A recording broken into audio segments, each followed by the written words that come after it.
আসসালামু আলাইকুম ওরহমতুল্লাহ। প্রিয় বন্ধুগণ, আশা করি সবাই ভালো আছেন, ভালো থাকেন এই কামনা করে আজ আপনাদেরকে এমন একটি লোমহর্ষক ও সত্য ঘটনা বলতে যাচ্ছি যা আপনাদের বিবেককেও নাড়া দেবে। বন্ধুগণ, তাহলে চলুন ঘটনাটি শুরু করা যাক। ঘটনার শিরোনাম: এক কাফনচোর ও যুবতী মেয়ের লাশ। অনেক দিন আগের কথা। সৌদি আরবে এক বিখ্যাত কাফনচোর ছিল। সে অতি কৌশলে কবর খুঁড়ে কাফনের কাপড় চুরি করে বাজারে বিক্রি করত এবং তাহা দ্বারা তাহার সংসার চালাত। মদিনা নগরীতে এক সুন্দরী যুবতী বাস করিত। সে ছিল কোরআনে হাফেজা। সে ছিল খুবই পর্দানসীন, নেককার মেয়ে। মদিনার কোনো পুরুষ তার চেহারা দেখতে পারে নাই। রূপে গুণে ছিল অতুলনীয় সুন্দরী। এজন্য তাকে বলা হতো হুরে মদিনা বা মদিনার হুর। হঠাৎ কোনো রোগে আক্রান্ত হয়ে মেয়েটি মারা গেল। মেয়েটির পরিবার শরীয়তের বিধান অনুযায়ী তার দাফন কাজ সম্পন্ন করল। এদিকে কাফনচোর গভীর রাতে তার পূর্বের পেশা অনুযায়ী মাটি খুঁড়ে মেয়েটির কবরে প্রবেশ করল। সে মেয়েটির শরীর হতে একে একে সমস্ত কাপড় খুলে ফেলল। এমত অবস্থায় কুমন্ত্রণাকারী শয়তান তার অন্তরে ওয়াসওয়াসা দিতে শুরু করল। শয়তান বলতে লাগলো, হে যুবক, তুমি তো জানো এই সুন্দরী মেয়েটি মদিনার মধ্যে সবথেকে সুন্দরী। তাহাকে পাওয়ার জন্য সমস্ত যুবকেরা লালায়িত ছিল।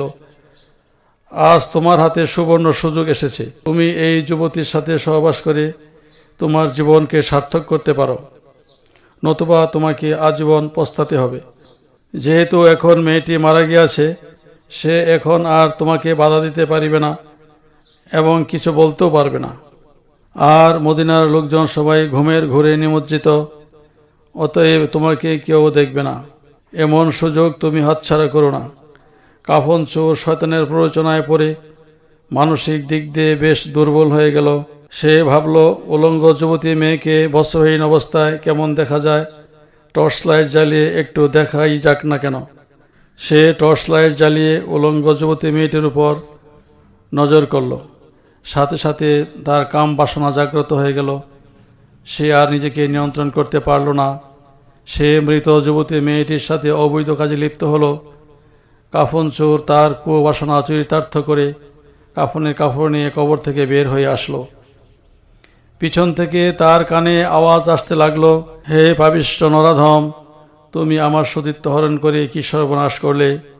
আমি জীবিত থাকা অবস্থায় অতি যত্নের সাথে আমার সতীত্ব রক্ষা করে এসেছি।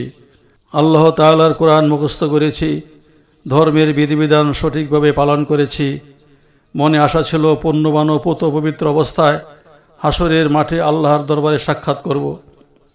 কিন্তু তুই আমাকে মৃত অবস্থায় অপবিত্র করে দিলে। হে নরাধম, জেনে রাখিস কাল হাসরের দিন তোর বিরুদ্ধে এই অপকর্মের জন্য আল্লাহর কাছে নালিশ করব।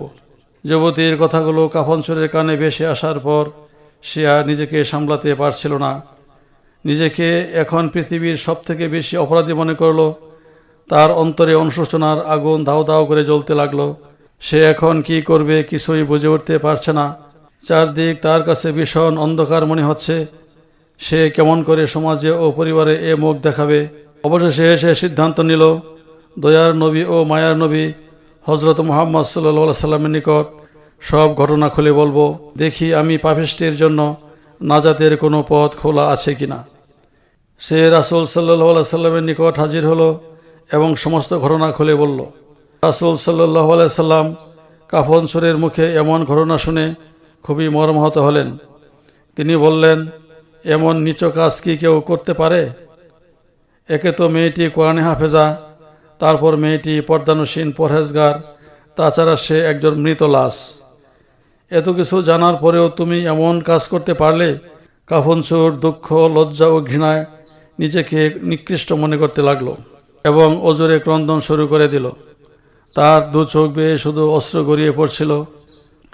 সে রাসূল সাল্লাল্লাহু আলাইহি সাল্লামকে প্রশ্ন করল, হে আল্লাহ রাসূল, আমি যে অপকর্ম করেছি তার কি কোনো ক্ষমা হবে না? নবী করিম সাল্লাল্লাহু আলাইহি সাল্লাম বললেন, তুমি যে অপরাধ করেছ আল্লাহ তাআলা ক্ষমা করবেন কিনা আমি জানি না, তবে ওহী না আসা পর্যন্ত আমি কিছুই বলতে পারবো না। আমি তোমাকে অনুরোধ করছি এই মুহূর্তে আমার সম্মুখ হতে চলে যাও, আমি যেন আর তোমাকে দেখতে না পাই। কাফন চোর নিরাশ হয়ে রাসূলুল্লাহ সাল্লাল্লাহু আলাইহি সাল্লামের নিকট হতে চলে গেল এবং সে নিজ এলাকা ছেড়ে ক্রন্দন করতে করতে নির্জন এবং উঁচু পাহাড়ের চূড়ায় উঠে সিজদারত অবস্থায় ক্রন্দন করতে লাগলো। সুদীর্ঘ 40 দিন পর জিবরাইল আলাইহিস সালাম নবী করিম সাল্লাল্লাহু আলাইহি সাল্লামের নিকট ওহী নিয়ে আসলেন এবং প্রশ্ন করলেন, হে আল্লাহর রাসূল, মহান আল্লাহ তাআলা কি ক্ষমাশীল নন? রাসূল সাল্লাল্লাহু আলাইহি সাল্লাম বললেন, অবশ্যই আল্লাহ তাআলা মহান ক্ষমাশীল ও দয়ালু। তাহলে আপনি কেন 40 দিন পূর্বে আসা সেই কাফন চোরকে নিরাশ করে তাড়িয়ে দিলেন? যেহেতু সে অনুতপ্ত হয়েছে, ভুল স্বীকার করেছে ও ক্ষমা প্রার্থনা করেছে, মহান আল্লাহ তাআলা কি করে তাকে ফিরিয়ে দিতে পারেন? তার অনুশোচনা, ক্ষমা প্রার্থনা ও ক্রন্দন আল্লাহ তাআলার কাছে পছন্দ হয়েছে, তাই তাকে ক্ষমা করে দেওয়া হয়েছে। রাসূলুল্লাহ সাল্লাল্লাহু আলাইহি সাল্লাম আশ্বস্ত হলেন এবং এ সংবাদ কাফন চোরের নিকট পৌঁছে দেওয়া হলো। সে তওবা করে আজীবনের জন্য সৎ জীবনযাপন করতে শুরু করলো। লোমহর্ষক এ ঘটনাটি এখানেই সমাপ্ত হলো। বন্ধুগণ, ধৈর্য সহকারে শ্রবণ করার জন্য অসংখ্য ধন্যবাদ। সবাই ভালো থাকবেন। আল্লাহ হাফেজ।